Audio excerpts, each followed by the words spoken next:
Kembali tim Jimat punya cerita dengan judul Misteri Cahaya Putih, kiriman dari Eril, Jimatres dari Padang Trucuk, Bojonegoro.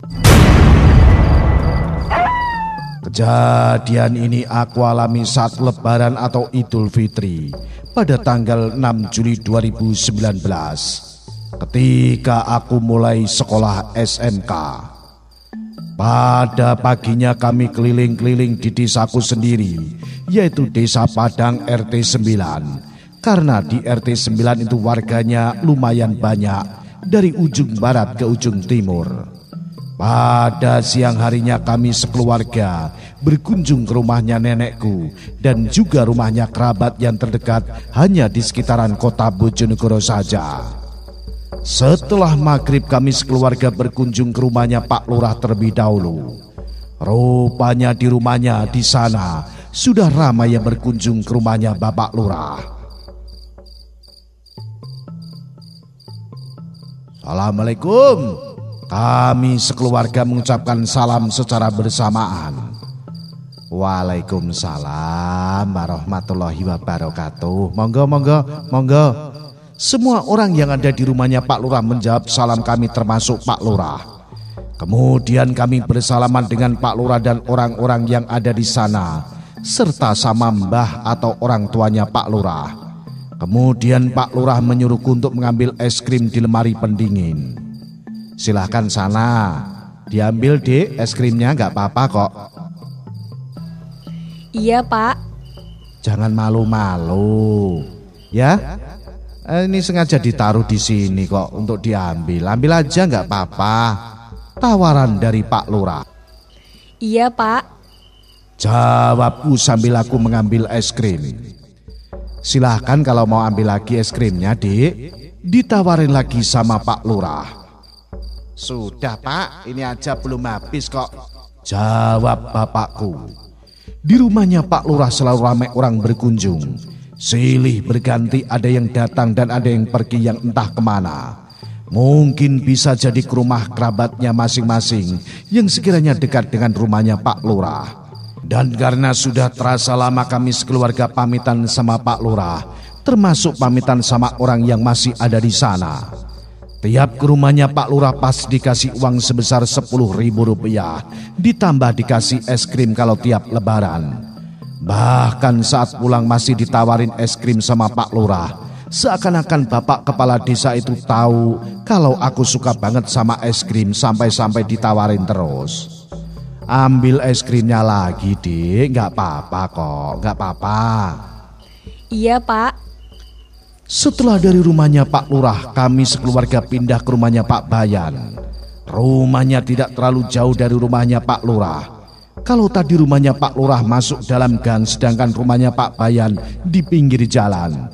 Habis dari rumahnya Pak Bayan, kami sekeluarga pindah lagi ke rumahnya Pak Nar, guruku SD saat aku masih kelas 1. Tapi sekarang beliau sudah pensiun.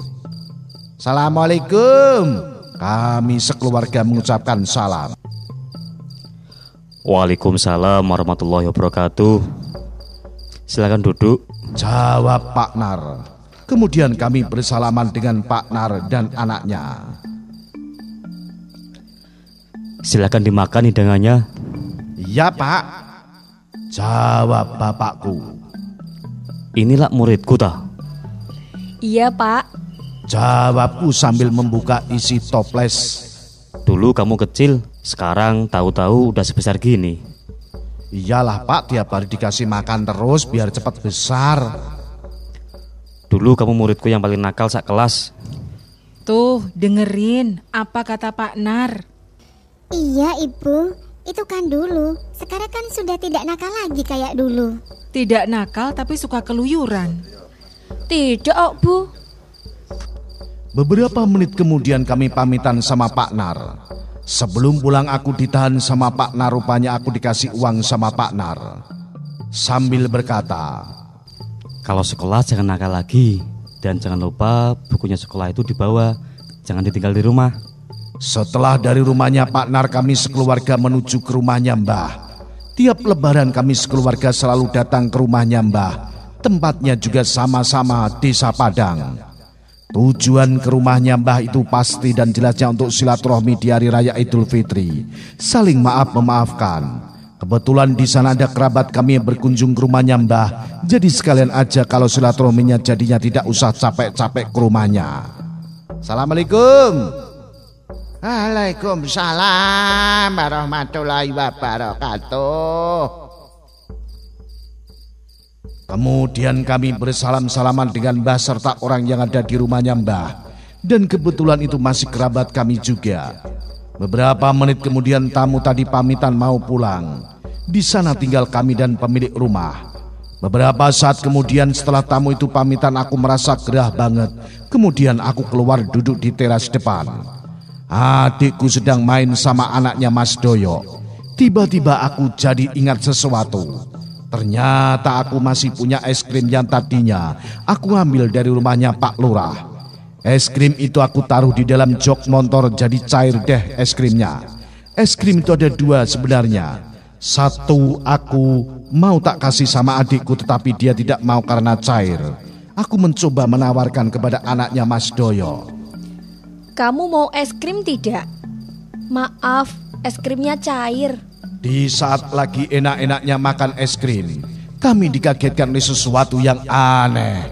Aku berpikir kalau ada anak yang main petasan di jalan paving. Ternyata bukan, karena di sana tidak ada siapa-siapa. Aku melihat cahaya itu di paving yang sempat aku kira petasan. Karena penasaran, semua orang yang ada di dalam rumah pada keluar melihat cahaya merah itu. Itu apaan, Bu? Tidak tahu. Itu pusaka yang ada di dalam pohon bambu itu. Sudah lama benda itu nggak muncul, kini muncul meneh. Cahaya merah itu naik turun, naik lagi, kemudian hilang ketika di ketinggian pohon bambu tersebut. Karena di dekatnya jalan paving memang ada pohon bambu. Penampakan cahaya merah itu membuat merinding. Kemudian kami pamit pulang karena sudah malam juga. Saat aku melintasi jalan paving yang dekatnya pohon bambu itu, aku masih merasa merinding. Itulah cerita singkatku, Aril dari Padang Trucuk Bojonegoro bersama tim Cimat.